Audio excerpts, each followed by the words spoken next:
so far. Um, at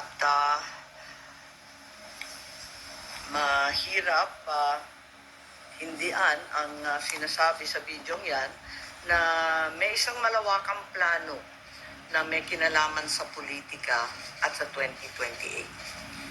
Yun. Hello. Po. Ma'am, how's your relationship with the President? Nakapag-usap na po kayo? No, I haven't seen him in ages. I'm sure he's not happy about what's happening. I'm certainly miserable about these developments.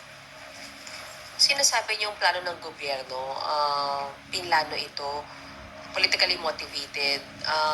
You think PBBM allowed this po?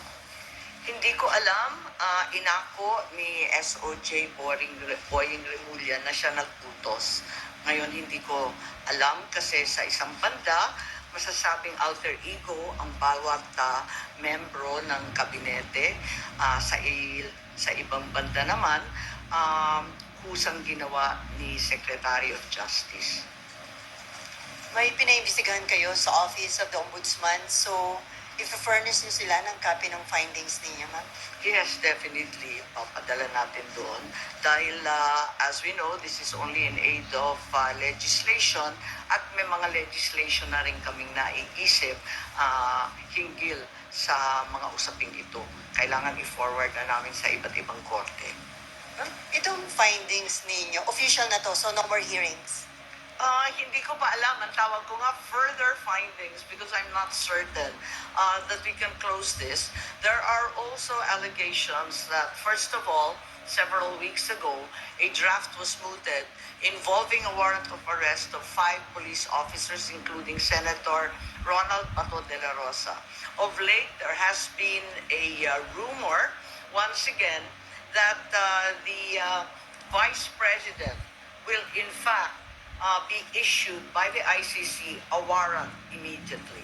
So, alam natin na si VP Sara ay nandun sa listahan. Pero alam ko na nasa ibaba siya, no? Doon sa mga pinangalanan. Ngunit, ilang araw nakalipas, may mga report na siya na ang uunahin. Where did you get this information, ma'am? Nasusunod si VP Sara na arestuhin? Uso naman ang chismis ngayon. Chismis rin po. No credible source. Not yet. A few incredible sources, but nevertheless, we have to pay heed. And let me make it clear, I will oppose that warrant with everything I have.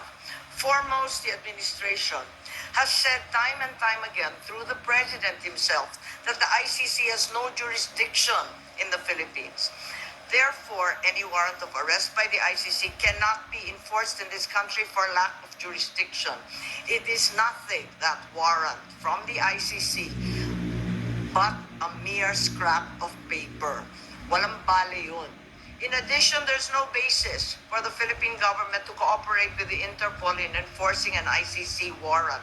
The mere fact that the void warrant is transmitted through Interpol does not make it less void, does not make it valid.